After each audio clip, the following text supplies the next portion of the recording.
This is the Inner Chief podcast, episode 337. The soul of the business was maintained because I drove the culture of the business so passionately.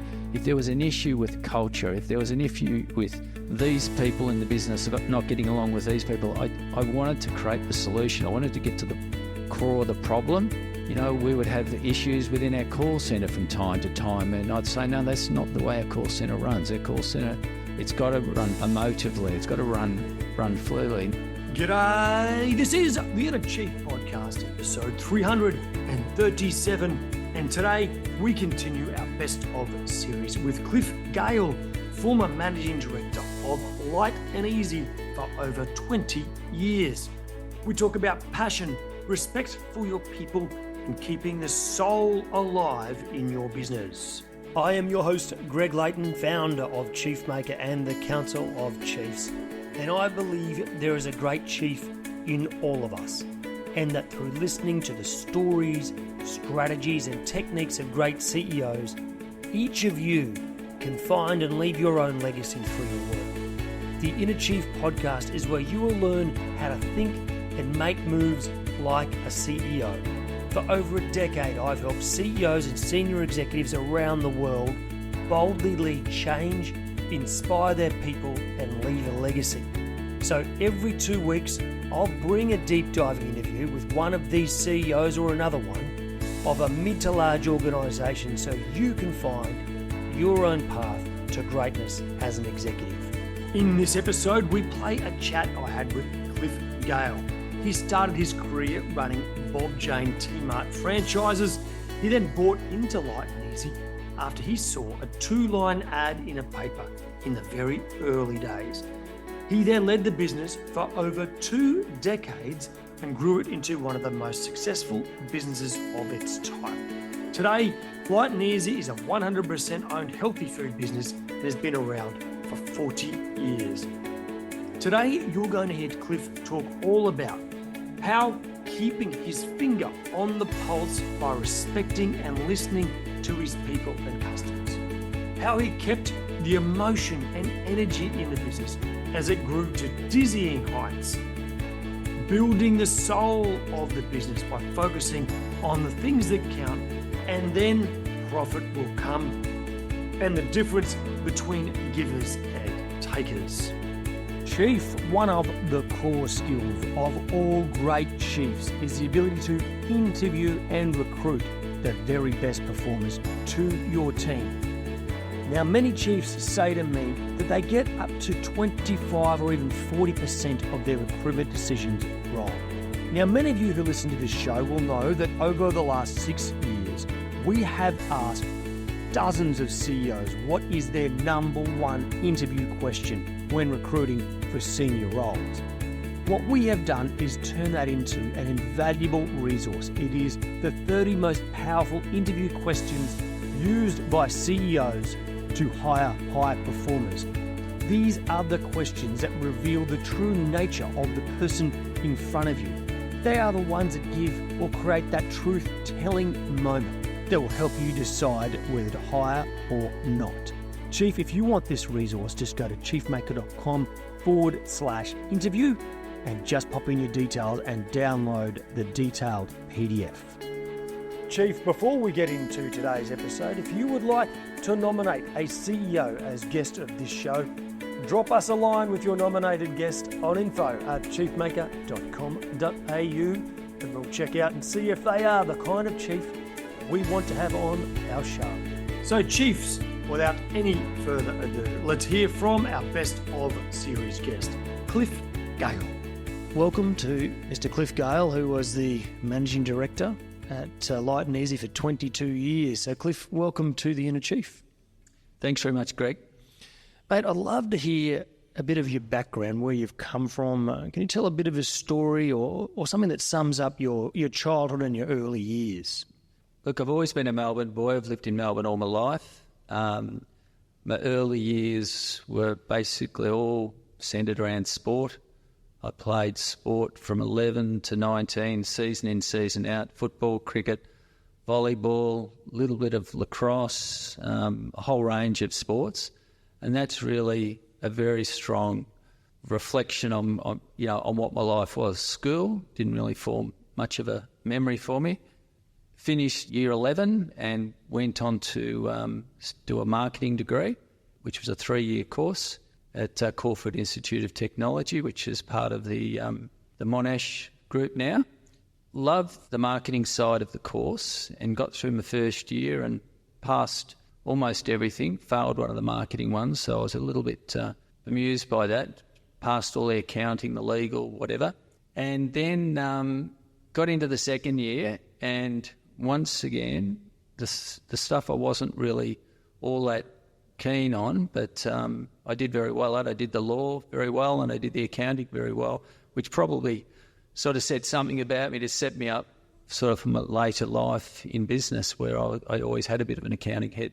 The marketing side of it, on the second year, I failed both the subjects, and I thought, there's something wrong here. This just isn't for me, I don't think. I guess another reflection on who I was when I was young, I was thinking after Greg asked me to do this, who was I as a 17-year-old, 18-year-old, 19-year-old? And I can only really say that I was probably a bit shy, and I've probably still got a bit of a shyness tendency now. But I was always very focused, and I was always very determined.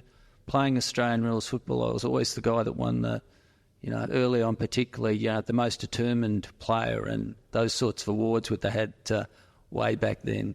But I was always very focused, very, very focused. If I was doing something, I was going to do it right, and I was just ultra determined. So on starting off my working life, I probably had those key characteristics. I was very focused on what I was going to do, and I was very determined. But then very, very confused, because finishing the marketing degree and failing the things that I liked got me all a little bit confused. So I ended up working for Dunlop for doing a cadetship with Dunlop. Is that as in Dunlop tyres or? Yeah, Dunlop tyres. And I worked, basically, the idea was you just learnt every part of their business, and if you were lucky, you became a sales rep for them. Mm. I started my first section of that where I worked in the store for 3 months. I then was to work in the retreading factory, and I got to a point there where I worked in the retreading factory for one morning before morning tea break and decided that wasn't for me. And by lunchtime, I walked into the general manager that I was reporting to and told him that I wasn't going to work in that factory anymore, and I'd have to leave because if he wanted me to continue on. Fortunately, he probably saw something in me and decided just to whack me back in the store again. Moving through there, I quickly progressed to become a sales rep. Probably my earliest recollection there being a sales rep was that I got trained by this older, very experienced sales rep, and he gave me some guidelines about how to sort of be able to make your day as short as possible. I then got given a list of calls that I had to do. So I had a list. I had to cover about 50 kilometres, and I had 67 people on this list. So I thought simplistically, what I've got to do now is I've got to call on these 67 people every day. And I found that was impossible to do because the first day I tried and I couldn't get into work to complete all my orders for the day. I then realised that I probably couldn't do that at all, so I then sort of cut it back a little bit. But all of a sudden, the business, my run that I was doing was by far much work for one person, because what they subsequently found was that nobody was ever calling on many of these people at all. There was a list of names, and they were all people that wanted to do business with us. But so I guess that gives a little bit of an insight into the way my head was at that point and the way I've always been, where, if there was an opportunity to do something, I was just full on it. Now, that particular run I had, it became 3 runs very quickly because I realised that I was able to generate so much business out of that. So subsequently, I became very successful at that, and I was probably 21, 22, and I became an area manager. Then I had reps under my control, and that which was a bit unheard of to have somebody so young. And then my next life became working within the Bob-Jane T Mart franchise system. I was offered a job as a manager of a Bob-Jane T Mart, which sounds very, very sexy. But what it turned out to be was a manager of a store where it was myself and somebody who fitted the tyres on the car. So if we're anything like busy, I was fitting tyres. So subsequently, I was fitting tyres most of the day. I moved on to another store with the franchisee, got me to move to another store, which was in inner Melbourne in Brunswick. And that particular store, I managed that for him for around a year, and he asked me if I was interested in buying it. By this stage, I was a bit over 24, and I said, yep. We agreed on a price, and so we went to Bob-Jane, and Bob-Jane said, you can't do that, you're too young. I've never had a franchisee under 25. We've never even considered that. You're much too young. I was a little bit taken back by all that, and so I decided that when I got to 25, we would talk again about that. So we got to 25, the business had kept growing all the way through, and my franchisee then decided that 8 or 9 months later that the business was worth a hell of a lot more than what it was originally. Probably thanks to you. Yeah, exactly. It was because I was just simply running the business as best I possibly could. But I guess in that I learnt another little lesson, or two things came out of that. One was they agreed to let me franchise the business or take over the franchise for his new increased price. I guess secondly was that I just bit my tongue and said, well, I've just got to move on. That's what it was. If I wanted to buy the business, whether it was right or wrong was not the issue. I ran that particular business for about 4 or 5 years, and then a very large T Mart came up as an offer for a franchise. I wanted a new franchisee in there, in inner Melbourne as well, in Oakley. And Bob, in his wisdom, decided to sell that to his son-in-law, who already had another T Mart as well. I wasn't very, very happy about that at all. My business, the Brunswick business, had trebled in the time that I'd had it. So I wasn't too happy about that. It never seemed all that fair to me. So I wrote a letter to Bob. I knew Bob well enough, and I also thought it was better for me to write a letter to him about it, and told him I wasn't very happy about it. So Bob, being a very, very astute man, decided that what he would do was he would offer me his Melbourne T Mart, which was the Melbourne T Mart is in the probably one of the most highest profile locations for a tyre service, I'd almost say in Australia, right up the top of Elizabeth Street, right on the edge of the CBD in Melbourne. But he'd never franchised it. His model was always to franchise, but he'd never franchised. It had always just been what I always referred to as his little baby.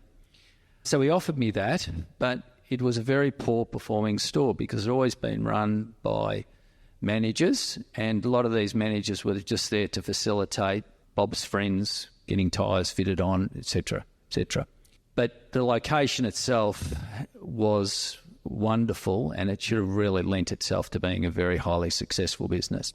I couldn't really quite see that, but Bob gave me an offer too good to refuse, and he basically gave a very reduced rent. He gave me all sorts of incentives, but I guess his killer offer for me was that he said to me, you don't have to pay me anything, work in the business if you want for 6 months, and if you don't, you can take all the profits that you make. I'll cover all the losses if there's any losses, but if you don't want it after 6 months, you can just walk away from it.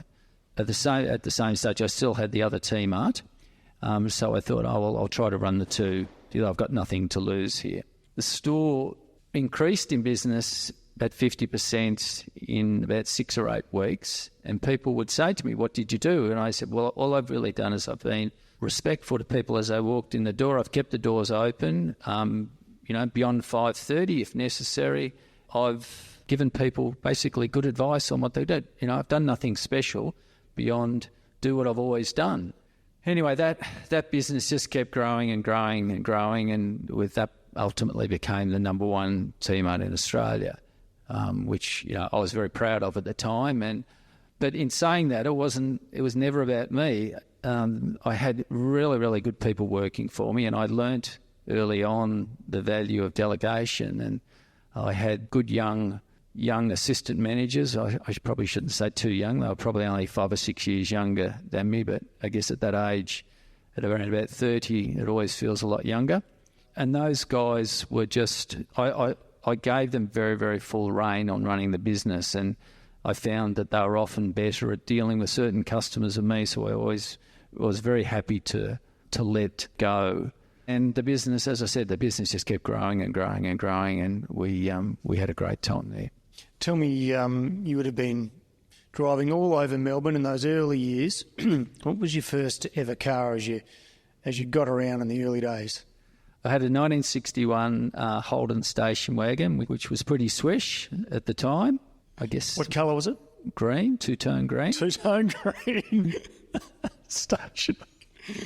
Fantastic. And then I moved then into a later model one a couple of years later, and could almost afford that, and got a loan of a couple of $100 from my dad for it. Yeah. And I think it was the only loan I ever got from him all my life, which, not to say he was a bad person, it was just I never asked for anything from him. And what about Bob-Jane? I mean, he was a big character in Australian business, not just a massive franchise business across the country in T Marts. What did you learn from him over those years? Bob was the ultimate entrepreneur. Bob had ideas all the time. He ran with his gut. He, fortunately, as the business grew, he had enough strong people at times to at least curb him back a bit, but he was a very determined person. He was a very determined, tough businessman. One story, that sticks for me. He came into me after I had the T Mart in Melbourne, and it had been very, very successful, as I said. He said to me, Cliff, what I want you to do is I want you to do a couple of things for me, because you're the only guy I can trust. And it's pretty hard to not melt when somebody says that to you. He said to me, I want you to stop selling retreads. I want to bring this in throughout the whole T Mart system, because, they're not part of what we should be selling. And I said, well, Bob, we make a lot of money out of selling retreads. And he said, but they're 10% of your sales, and they give you 80% of your tyre claims. And anyway, he said, and also I'd like you to stop doing mechanical repairs as well. And I said, but Bob, we make a lot of money out of mechanical repairs. And he said, well, I want the T Marts to look like clean, slick operations. I want cars coming in and out of the place. If we've got a problem mechanically, we don't do it. We send it to somebody else. We refer them to somebody we trust. And I said, this is just so unfair, Bob, to do this to me. You're picking me. And he said, well, I want you to do it, and will you just do it for me, please? And let's talk in a couple of weeks, and let's reflect in 3 months on how this decision has affected you. I guess you might say, what was the lesson I learned out of that? The lesson I learned was that he's a really smart guy. I know he's absolutely wrong, but he's a really smart guy, and I should just trust him.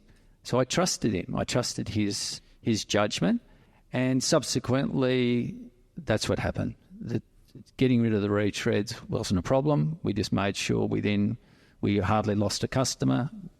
Getting rid of the mechanical repairs made the businesses run a lot smoother, and subsequently those two changes got put through pretty well, and I think to this day they're pretty well the same, where they don't sell retreads and they really don't do mechanical repairs at all through the T Mart system.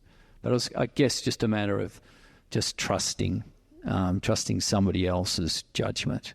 Even when you, in your own mind, you're almost certain that it's going to fail, sometimes you just need to trust. Exactly. Yeah, I knew he was wrong. I knew without question he was wrong. Now, Chief, do you want to take your game to a new level, or that of your people? Our mini MBA in leading high-performance teams now has the highest NPS of any mini MBA-style program in Australia at 91. Why? Because when you do the program, you get immediate and tangible performance improvement. You get dedicated time working on the business as opposed to away from it. We have a practical, real-world approach that we teach frameworks that you implement in your business as we go, and then you share and learn with your peers and with me as your coach. So the cost benefit is immediate, right? The weekly coaching sessions are live, and you get a chance to ask questions direct to me and of your peers, and the time management is completely achievable because you're only spending a couple of hours a week on this at max, and those 2 hours are actually working on the business. So if you want to add something that really changes your game, that helps you become a real master of transformation and change, and to inspire your people and love your job, check out chiefmakeup.com/mini MBA. Now, as you were going along throughout your career, you've had quite a bit of success. Was there any feedback you received about your own style or the way you went about business that was either stinging or just helpful to help you be better at what you did? The T Mart system taught me a lot.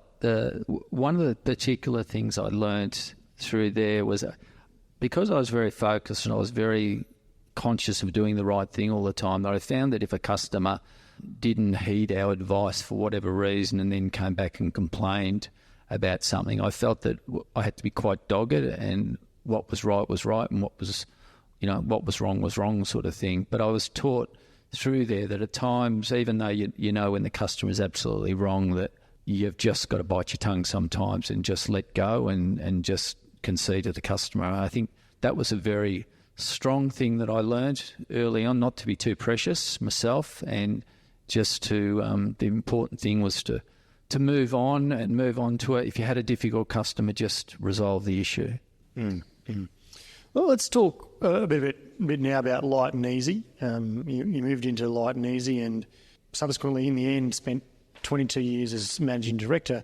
But how did it all begin? And tell us about the early years when really it was a small business in a room, couple of the size, 2 times the size of a boardroom. Yeah, look, I reflect very, very fondly about my years in the business. The business was a startup business. I employed an office manager out of the study of my home, and she reflected years later. She thought, gee, this guy seems like he sort of half knows what he's doing, but this business is probably not going to be around for a year or two. It was a pretty unusual business. In my gap between Bob-Jane T Mart, I ultimately sold that T Mart, and that became a record at the time for the sale of a franchise. So I had a little bit of money in my pocket, so I had a bit of time away. I looked at all sorts of different businesses and eventually came up with Lite and Easy. And funny as it may seem, was that back then to buy a business or to get involved in a business, it was in the Age newspaper in Melbourne. There was a 2-line ad, and that's what I responded to for my start in Lite and Easy. That's an amazing start. A 2-line ad. Fantastic. So we came to terms, the original owner and I came to terms, and we then, with the idea of setting up the business in Victoria, and we, as I said, I employed this lady, and she didn't know what she was getting herself in for, but she was up for the challenge. The business had a projection of the first year of if we maybe would get to this sort of turnover, that would be wonderful, and we exceeded that by 2.5 times in our first year and had to treble the size of our business. Do you remember what that number was, or number of meals? Or? We were originally planning that if we had 500 customers per week, that would be a great result, and we ended up with around about 1,200 odd customers. Wow. For some of the weeks during that first year, particularly towards the latter part of that first year. For us, the business was very, very squeezed by the end of the year, and so I took the initiative to then increase the business, and fortunately we were able to take over a business that was up for lease next door that had a lot more floor space, so we were able to use that one as well. So from 1,200 customers a week, and I know you said later on there was 300,000 meals a day going out the door. How did you scale that? And I'm more interested in your own personal journey in being able to manage that role of being able to scale the business as it goes through what it looks like a meteoric, well, not meteoric, what would be the right word, evolutionary change from a business perspective. Yeah, look, firstly, it was 300,000 per week, but we still a hell of a lot. Yeah, absolutely. Along the way, the business obviously had exponential growth. We kept growing every year. We realised that was becoming a normal for us to continue. We just kept growing and growing and growing. What had immediately appealed to me about the business when I first looked at it was that it was food-related business. It was a health-related business, and it also was a home delivery-related business, which I thought home delivery had never been done very well at the time. Food and health had interested me at the time. Those things really, really kicked in, and because we operated in our own singular segment, the business was Lite and Easy is about delivering meals to people's homes, and predominantly we were delivering a week's supply of meals, complete meals, with everything, including a little portion of margarine. In saying that, having the volumes of individual meals made the attention to detail for the business, it made it critical. Unfortunately, it was something that my strengths evolved as time went on. Those strengths revolved around marketing, and then also really the logistics, the running of the business. The attention to detail was just so critical. We had to deliver meals the next day. We had a start and an end to every day. You in your early years, you failed marketing, and now we're talking that it's become a bit of a strength for you. What did you learn about marketing during that period that made it a weapon for you, so to speak, or a real strength for you? Yeah, it's an interesting question. I guess I think I had a core strength in marketing, but as I said earlier, it was probably my expression. I wasn't able to put it down onto paper very well, and that's probably what I guess I valued. I knew the benefit of advertising. I knew our business was a very emotive business. I knew that there was people were using our product for, to create a very core emotive feeling in them, to feel better within themselves. And in saying that, it made that the core of the business became quite emotive. We would get lots of calls on a day-to-day basis, and particularly in the early years, I took lots of calls. I'd be on the phone. If the phones needed to be picked up, I'd pick up phones. I'd do everything in the business. But we had people almost crying on the phone because I was so happy because I'd lost 5 kilos. I think one of the most important things about marketing, which can be overlooked, is real empathy and deep understanding of who your true customer is. And because you're answering the phones, it sounds to me like you're hearing straight from the customer's mouth, so to speak. Do you think that understanding of your true customer made a big difference for Lite and Easy? Yeah, it did. It did. Understanding what we're all about. I mean, it was a lovely business from the point of view that we had so many happy customers. We had people sometimes apologising for a little error that we might have done because we had so many different components we had to provide for people on a weekly basis. So if you can imagine 300,000 meals, then multiply that by quite often 5 or 6 or 7 or 8 different components in each one of those meals. It involved in a lot of detail there. But we had people ringing us trying to help us by saying, we've got, I missed this week and that. What that did for the business was we had so many of these types of calls that we started a system where call centre people would say, oh, look, that lady was just so lovely, and can I write her a note? And I would say, well, yes, why not? So we developed a system in there called a care card system. It might sound an old-fashioned way, but philosophically, what it did, it gave our consultants the permission to release their emotions. They would write a very nice, heartfelt message to somebody saying, look, it was great talking to you today, and I'm really excited for you that you've lost your 5 kilos, your 15 kilos, your 50 kilos, whatever it might have been, and I really thank you very much for your call. Or it might be related to if they had a little problem, and we would allow them to put that down on paper to them. Now, that became a very, very important part of the business, and it was a release of emotion. It gave them the opportunity to release the emotion of what they were doing. Cliff, one thing you talk about is almost that you embraced emotion within Lite and Easy, and I think that's really important because a lot of organisations now, they've lost their soul. And you mentioned this to me on a previous occasion. How did you keep the soul of the organisation intact as it grew? And it's a bit of a question that came from Sarah Chamberlain, who was a previous guest as well and founder of the Real Estate Style. She said this: how did you manage culture when the size of the company outgrew your personal sphere of influence? How did you keep the soul?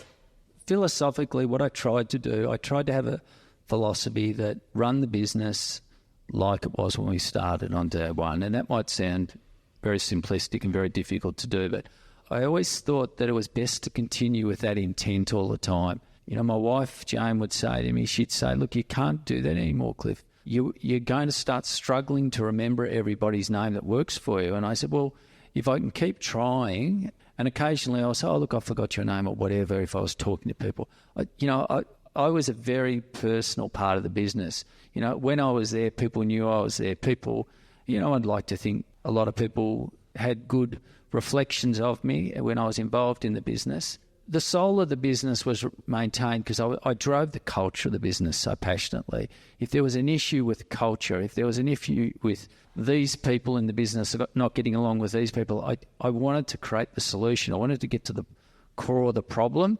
You know, we would have issues within our call centre from time to time, and I'd say, no, that's not the way a call centre runs. Our call centre, it's got to run emotively. It's got to run fluidly. Now, in this day and age with, with the web and whatever, where, as time started to fall away, we didn't have anywhere near as many calls as what used to, but we still had an enormous amount of calls. The soul of the business was just everything for me. The business had to have soul. People had to identify that. I wanted people to identify that I was there and I passionately drove the business. Look, I can tell one story. I remember one day I was walking around and I was very cranky, at the risk of saying I was very shitty. And this person that I knew them very well in the business, they said, what's wrong with you? And I told them that we'd had a particular problem in the business. And I said, I'm very sorry if I'm sort of coming across really, really cranky. And she said to me, Cliff, she said, that's what we sort of love about you here, because you show your passion, and we know if you're unhappy about something in the business, it's only your passion to have the business going well all the time. It was. She wanted to see that emotion.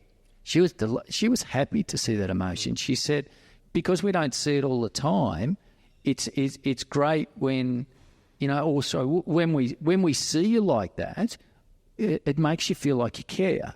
You care about the business and you care about us. And I said, well, I'm glad you said that, because I do. That's it. I'm so passionate about the business. I was so focused on making the business successful, and I was never focused on the profit of the business. The business was a very profitable business, but I knew that if we got all the blocks in place, that the outcome would be profit. So I never had to worry about that at all. And it was much more fun running the business by just being able to do things properly, and for me to be myself there. I prided myself on the fact that I really carried myself very similarly in my workplace as I did out of my workplace. I didn't have a suit. I never wore a suit at work anyway, but I never felt like I put a suit on when I walked in the door. I never wanted to be seen like that, and I don't believe I was ever seen by that either. I was just Cliff, and I was seen to be the driver of the business. Yeah. Now, you had some very important people that worked for you over the years, and you mentioned someone to me in a previous discussion, which was your general manager. And there's a few philosophies that I know you hold dear, and one of them is the ability to free people, I suppose, and delegate, but then let them be who they're going to be and give them the free rein to do what they've got to do. Can you tell us a bit more about your approach to that? Julie, she was a very interesting person. She was the one that I interviewed in the study of my home.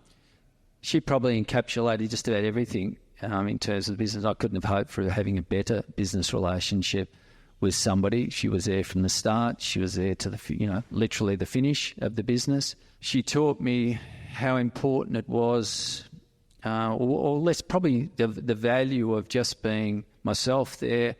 We would sometimes have very, very tough days there, and I would walk out at the end of the day and just say thank you to her.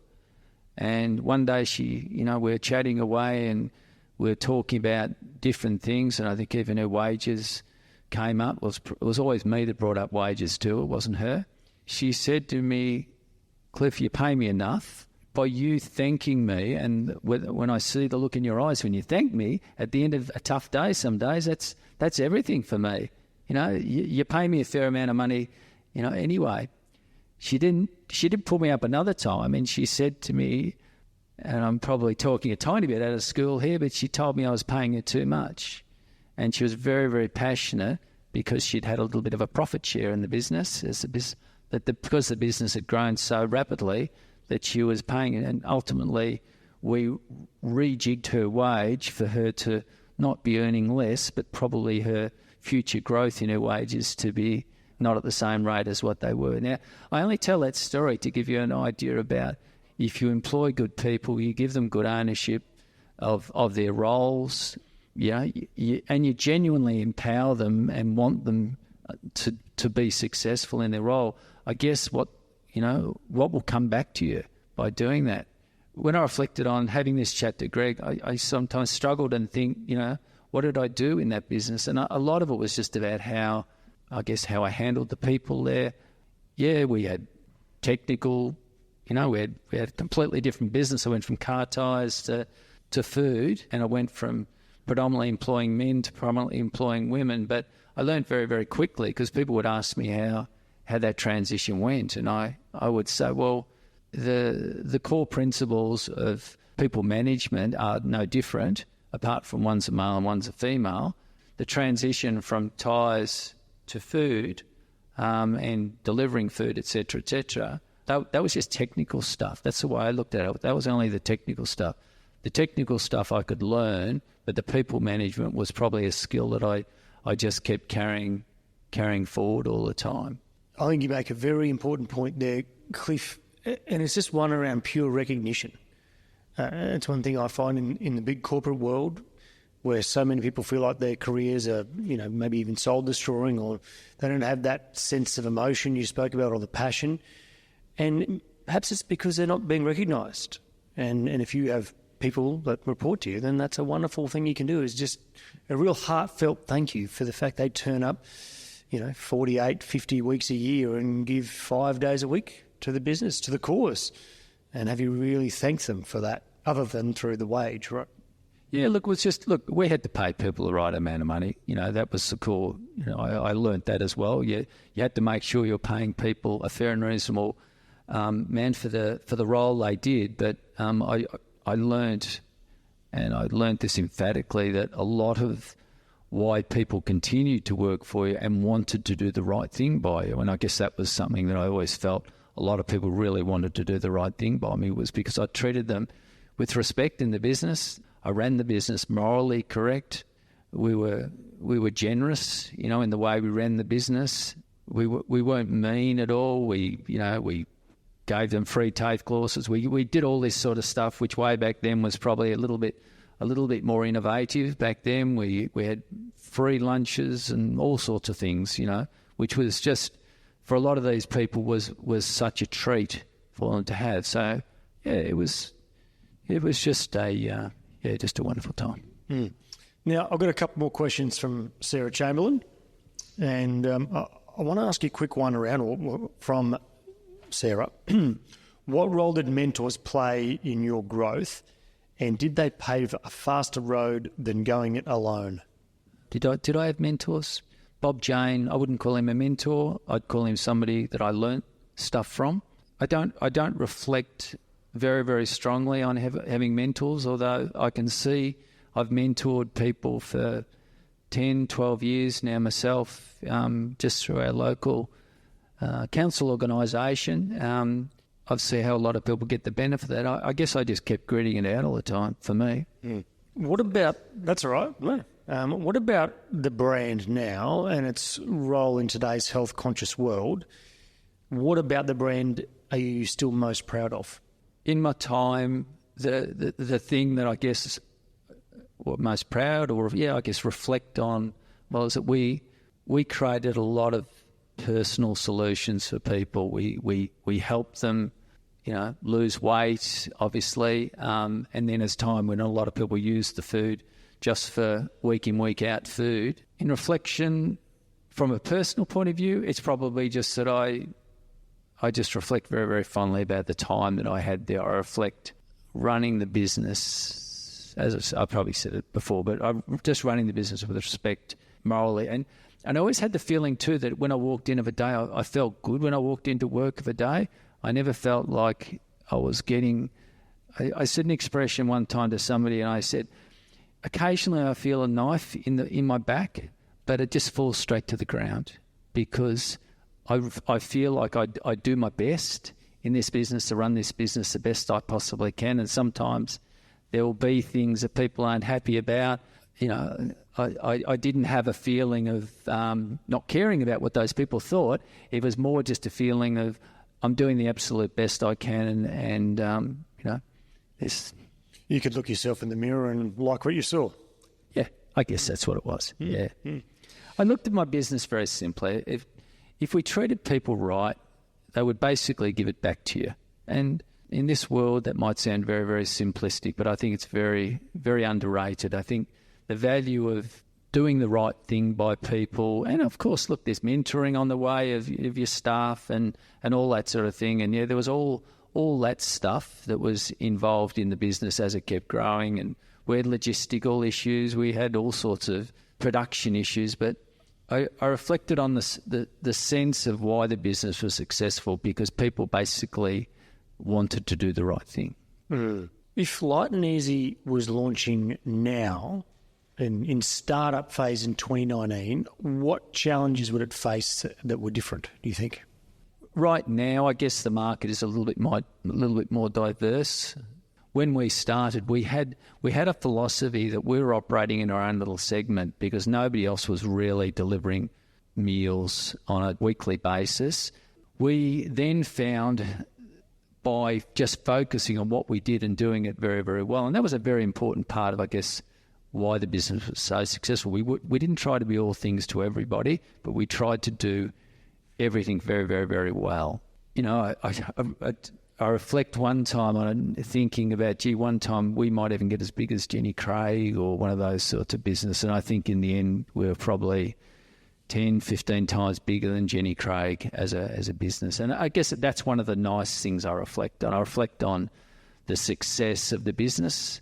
And yeah, look, you know, as I said earlier, success generates profit, of course, but my feeling is not about the profit. The profit was always considered to me to be an outcome. The thing that was the buzz for me was the success of the business. I just focused on the business being, you know, continuing to grow and doing things right and correcting things that were wrong, whatever. That was what it was all about. And the right number of people, employing the right people in their roles to be able to achieve this. And people wanted to work at Lite and Easy. I wanted to employ what I referred to as givers rather than takers. You know, givers are the ones that were prepared to just hang around at the end of the day till everything was all finished and all done, and the takers were the ones that, you know, in the interview they started talking about their wages and when they'd be getting, when their first review was and things like that. So we were able to identify very early in our recruitment process to try to identify people that were, you know, what I called givers. And what about learning for you personally? Do you read, listen to amazing podcasts? How do you keep learning? Yeah, that's a good question. I think in some ways I feel like I've done all my learning in a way, but along the way I did listen to what we'd probably call podcast type things back then. Audio tapes and things like that? Yeah, audio tapes. Yeah. And were there any of those in particular that stood out for you? Oh, there's one guy, Zig Ziglar. Zig Ziglar. I love Zig Ziglar. Yeah. I think my recollection of him, he was just a very fine, ethical man who ran his business. Yeah. I guess that's why it touched a chord with me. I probably sound like a broken record all the time, and I often feel like that when I'm talking to people about business, but I think people make business a lot harder than it actually is. It's a simple thing, running a successful business. And I really think that anyone who's in business or whatever your professional life, if you never listen to Zig Ziglar, do yourself a favour. He is one of the grand masters, isn't he?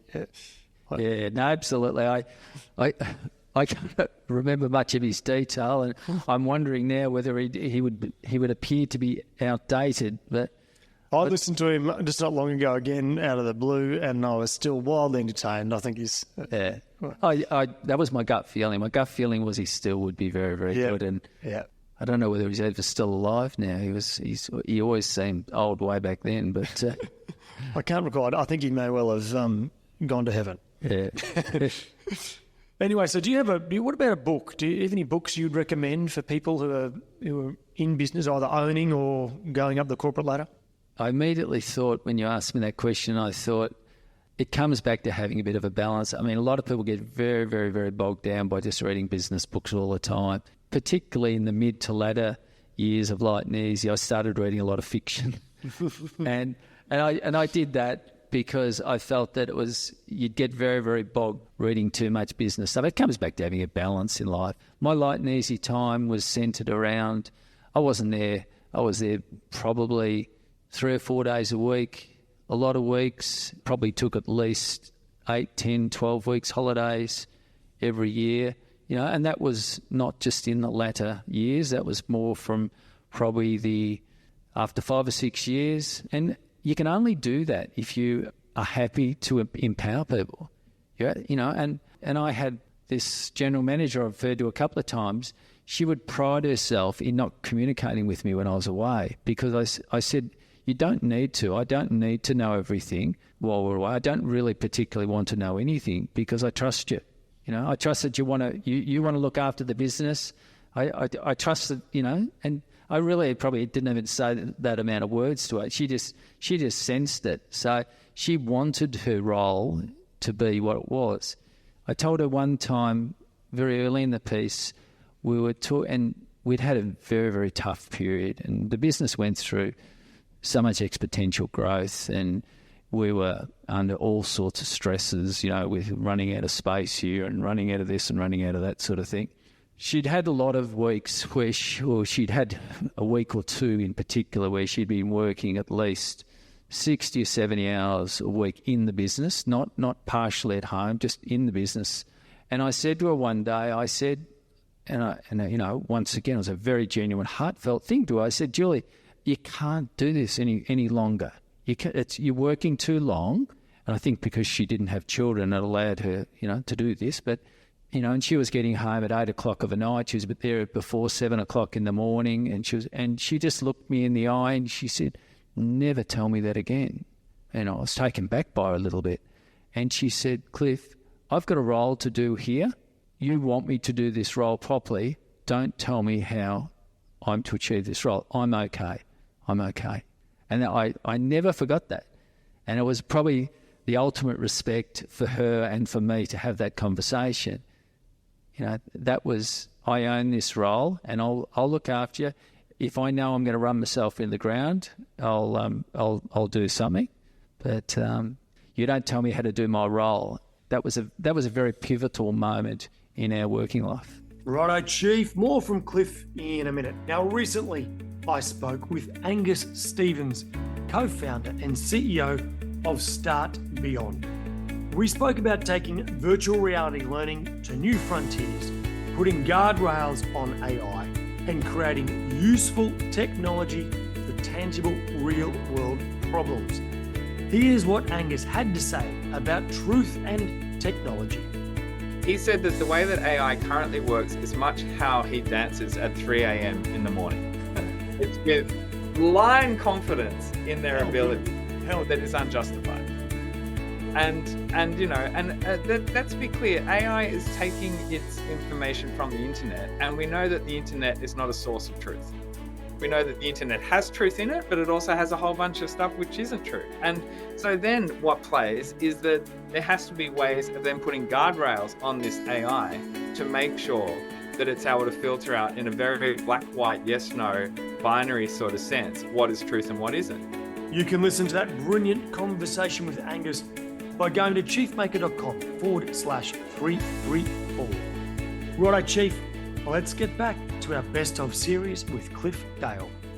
So what about when issues came into the business? How do you feel like you managed that? So the reason I ask, I just want to clarify, is because I know you at times you had a finger right on the pulse of the whole logistical framework, and you were really close to that. And it'd be good to understand why you were so close to it, how you dealt with issues. Because surely that played a big role in the long-term success of Lite and Easy.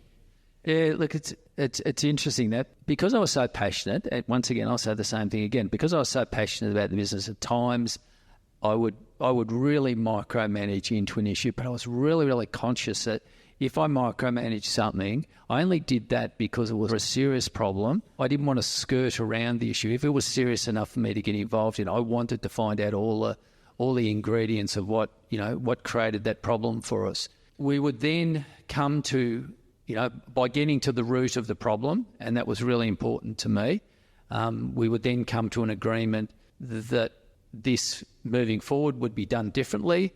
And that's, I guess, what it was all about for me. It was, I guess, reflecting on what you were getting at there, Greg. Micromanaging the business was in some ways a bit of a core for me, but I was very focused on not doing it unless it was really, really important. But I found there were some times when it was extremely important, but I got out really quick. Yeah, so there's this criteria you mentioned. It's like a high risk or situation in the business that could cause bigger trouble. And maybe you were looking down and seeing people didn't quite have weren't giving it the right levity. And you said, right, I'm going to jump in here and show them and lead the way in problem solving. Yeah, look, no, that's exactly right. Yeah, look, I remember one time we had a particular problem, and this is, I guess, with an idea of the size of the business and giving an insight into me personally, the business, this was probably in about the 12th, 15th year, the business was probably turning over $50 or $60 million a year, and I had an issue and it couldn't get resolved. So I spent 8 hours one day in the freezer just helping manage something that I wasn't happy with. Now, that's an absolute extension of micromanaging, but it reflected the passion that I had at the time. And did I do that regularly? No, I didn't do that regularly. Did I walk home at the end of that day with frostbite, genuine frostbite on my feet? Yes, I did. Did it take me 6 months to get over it? Yes, it did. And was that intentional? It certainly wasn't.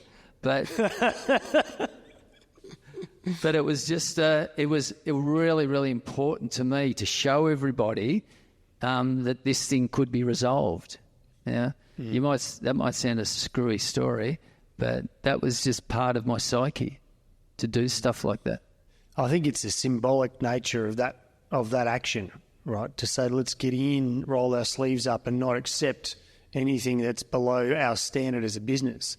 And when the MD comes in and does that, that must send a message across the business, right, about what's important.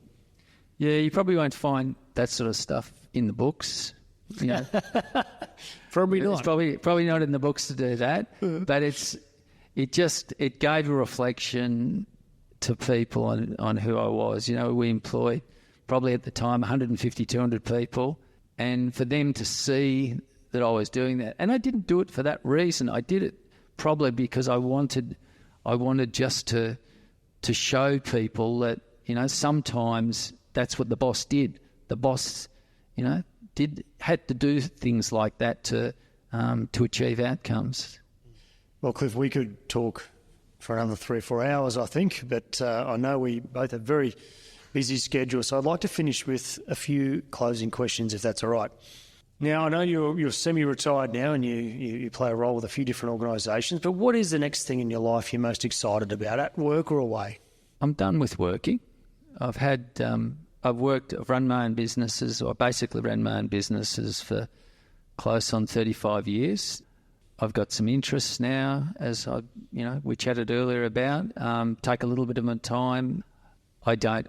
Moving forward, I'm living the dream, to be honest. We're travelling a lot and playing a bit of golf and just, yeah. Great. Yeah. Okay, can you nominate another CEO or guru you hold with great respect you think should be on the show? There's an interesting guy that I had a lot of dealings with in my Lite and Easy time.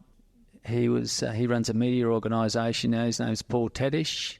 Yeah, he's run a very, very good business from a startup one-person business, and he's gone all the hard yards along the way. Yeah. We'll try and track him down and convince him to come on some real media. Now, listen, normally we ask if you could lead any company in the world other than your own, what would it be? Well, you know what? I'm going to ask you that question anyway. Other than Light and Easy, if you could be start up or lead any organisation, the world is your oyster, what would you have a go at? If you asked me that question maybe 15 years ago, I'd have a better answer for you. But what would I maybe have aspired to do if I didn't do what I did now? Probably the only thing, if it was an organisation, it would be probably a sporting organisation. I've always been very passionate about sport. You know, I'm Australian rules football. I've always been very Collingwood passionate Football Club then? Definitely not Collingwood Football Club. Well, Maybe Richmond Football Maybe Club. Richmond, yeah. Certainly Richmond Football Club. Right, Richmond Football Club. That's one that I think a lot of people would aspire to. That's a good one, yeah. Okay, final question, and you can wax lyrical as long as you want. What is a final message of wisdom and hope you think is vital for the next generation of executives? Probably to not underestimate the core core needs that people have in life, people being ultimately employees, people that work for you. The core needs of wanting to be appreciated in their roles, wanting to be shown respect in their roles. There's lots of media in the last year or two, that's really highlighting, the problems of, harassments and all sorts of things like that. I was very, very, very conscious of, as I said, of running the business ethically correct and all that sort of thing. But I believe we've probably gone a little bit too far in the other way. There's been too much focus on profit outcomes in business rather than maybe building the process along the way through empowering people, through, effective delegation, and just, I guess, getting back to basics, getting back to what made you feel good with an early boss that you dealt with. What were the things that, what was a boss that you respected, and what did they do, what did they do themselves, when you were working for them? I think that's a very timely reminder in this day and age. So, Cliff Gale, thank you so much for your time and for coming on The Inner Chief. Thanks a lot, Greg. Righto, Chiefs, that sums it up for this week. Dear me, that took me back to that incredible chat I had with Cliff. Just a remarkable and incredibly friendly man. I remember meeting him in Melbourne on a cold winter's day, and the guy just had a beautiful aura and way about him. You could see he really cared about his people and his business and his customers. And that was at the core of Light and Easy's success for such a long time. Now listen, all the links and resources can be found at chiefmaker.com/337. And if you'd like to stay in touch with Chiefmaker, just go to chiefmaker.com/subscribe. Now, Chief, if you're yet to rate the episode and subscribe, I hope you'll do so soon. It helps others see the magnificent value that the chiefs and gurus on the show bring to their life and career. So make sure you hit subscribe on your podcast app now, give it a 5-star rating if you think it's worthy, and leave a short review about your favourite episode. Righto, Chief, as always, remember to stay happy.